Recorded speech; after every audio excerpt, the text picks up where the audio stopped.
efecto va a producir esta transición de la cultura escrita a la cultura digital. Solo pérdida, entrelazamiento, por el momento confusión, pero eso no es malo. Hay paisajes preciosos que son brumosos. No tenemos por qué decir que es algo negativo. En efecto, el paisaje que nos ofrece este cambio digital es un paisaje que se insinúa a través de una bruma. Bueno, vamos a fijarnos bien en ello y esperar a que se despeje. Bien, pues vamos a ver cuál es la clave y qué efectos tiene sobre lo que nos reúne aquí. El libro, la cultura escrita, la biblioteca, los lectores. Bueno, lo primero de todo es que estarán también, yo creo, ustedes de acuerdo, que el fenómeno lo podemos resumir diciendo que ha aparecido un nuevo espacio, fruto del Homo Faber, que ha hecho una tecnología tan espectacular que le llamamos la red para arriba, la red para abajo. Fíjense que lo más importante para lo que va a venir después es que la red es no un espacio sí, pero que está ahí, en algún sitio. No, es que es protético.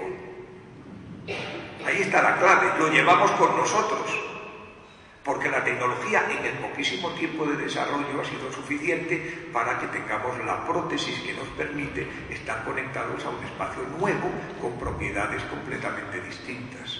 Vamos a ver qué propiedades para lo que nos interesa hay que resaltar.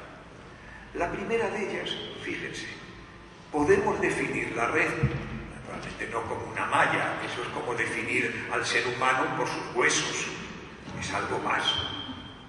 No, la clave de la red es que es un espacio sin lugares.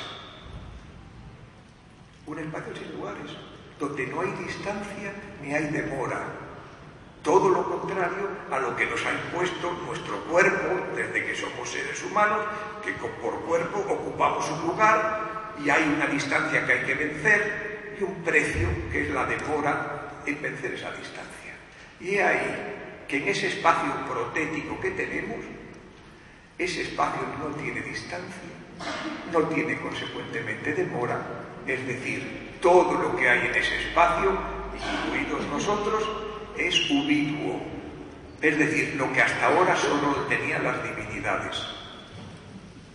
Por tanto, resulta interesante. ¿Pero qué efecto va a producir para lo que nos interesa?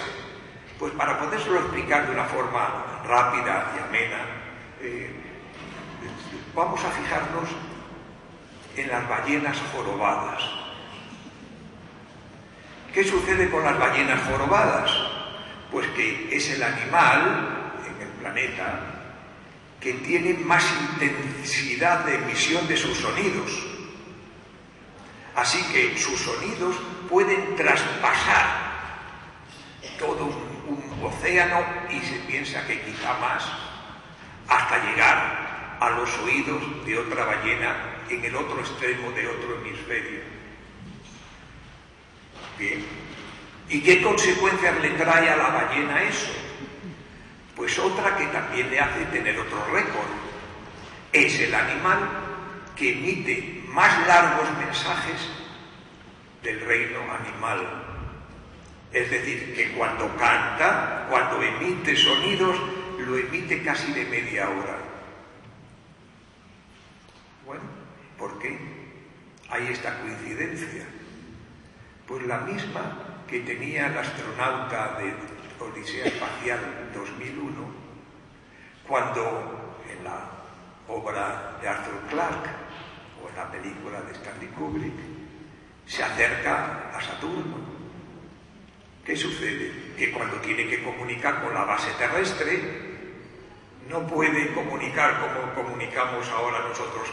Hola, 8 minutos, llega a la Tierra y le contesta a la base, ¿qué tal? Y otros 8 minutos, vaya conversación que se mantiene.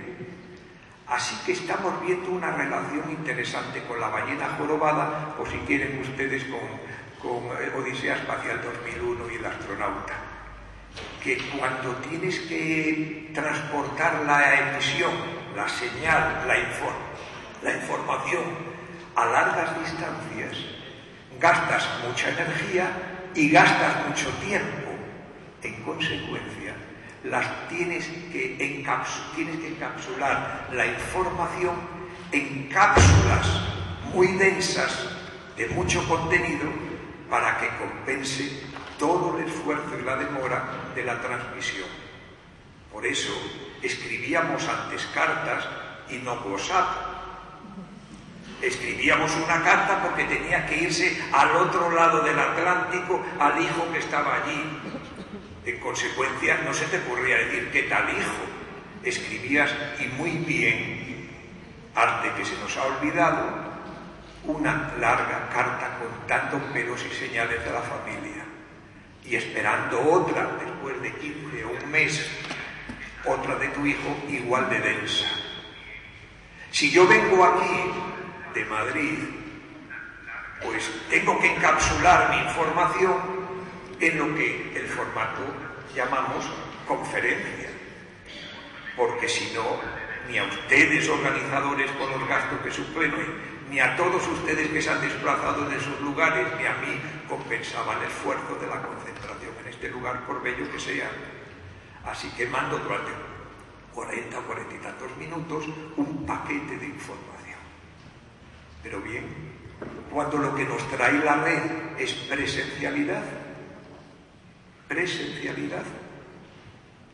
nos comportamos inconscientemente de la misma manera que lo hacemos cuando conversamos. Es decir, empezamos a enviarnos entre nosotros cápsulas muchísimo más pequeñas que en las otras circunstancias. Y si no lo hacemos, somos unos pesados, que los hay. Es decir, uno que te reúne con él y no deja de hablar. Dices, hombre, déjame hablar un poco, intervenir, decir algo. Los hay, pero ven ustedes que están desajustados por la situación en que se encuentran. Bueno, pues eso es lo que se está produciendo en la red. Un fenómeno de granularidad, que todos nosotros lo percibimos. Nos percibimos de maneras distintas cómo esa granularidad se manifiesta.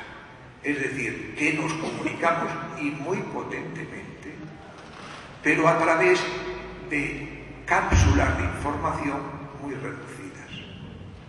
Si a eso se suma que una ola anterior, pero que ha dejado inundada nuestra sociedad, produce también ese efecto de reblandecimiento de lo establecido, se agudizará, como vamos a ver todavía más, esta granularidad. ¿Cuál es la otra ola de ese tsunami? Pues llega en el 20, como saben ustedes, con esta transformación espectacular de la información. Un cambio que solo en las sociedades avanzadas, privilegiadas como la nuestra, y ojalá que dure, aunque los síntomas nos preocupen, hemos pasado, fíjense ustedes, de dos cosas bruscamente, cuando toda la historia de la humanidad se mantenía de otra manera completamente distinta como las tenemos ahora. Una de ellas es que siempre el ser humano ha estado carente de alimentos, siempre. O eran monótonos o eran escasos. Y en España, fruto de la tragedia de nuestra posguerra y guerra civil, todavía se alargó mucho más esa situación. Y de repente, sin transiciones lentas, hemos pasado de la carencia al exceso, de reventar antes de que sobre, a picotear. Tan bruscamente que ahora el problema es el exceso, no el defecto.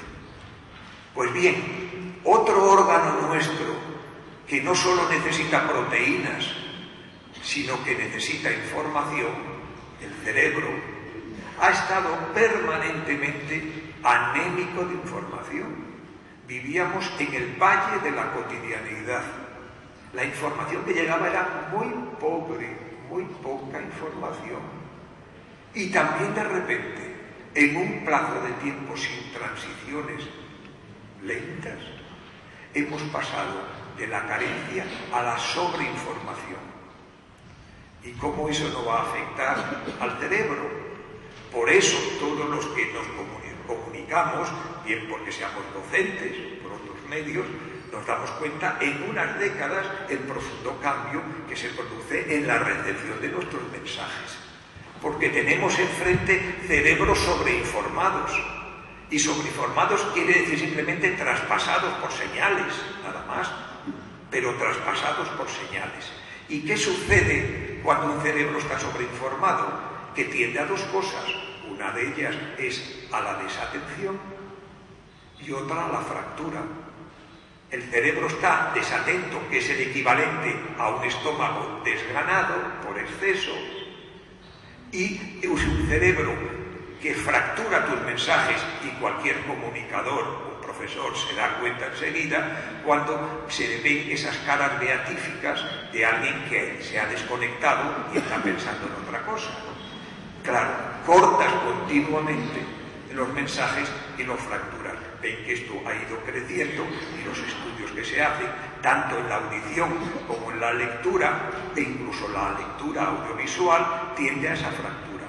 Algunos lo han entendido como los guionistas de las series de televisión, otros y en otros medios aún no lo hemos entendido. Pero eso hay que hacerlo así, porque nos damos cuenta de que el cerebro recibe de otra manera la información. ¿Ven ustedes entonces que estas dos olas nos crea una ola todavía más especial, que es la que llamamos crisis cultural? Y eso es la granularidad. Ya veremos luego qué supone. Pero el fenómeno está ahí. ¿Cómo vamos a salir? Eso es otra cosa. Pero el fenómeno está ahí.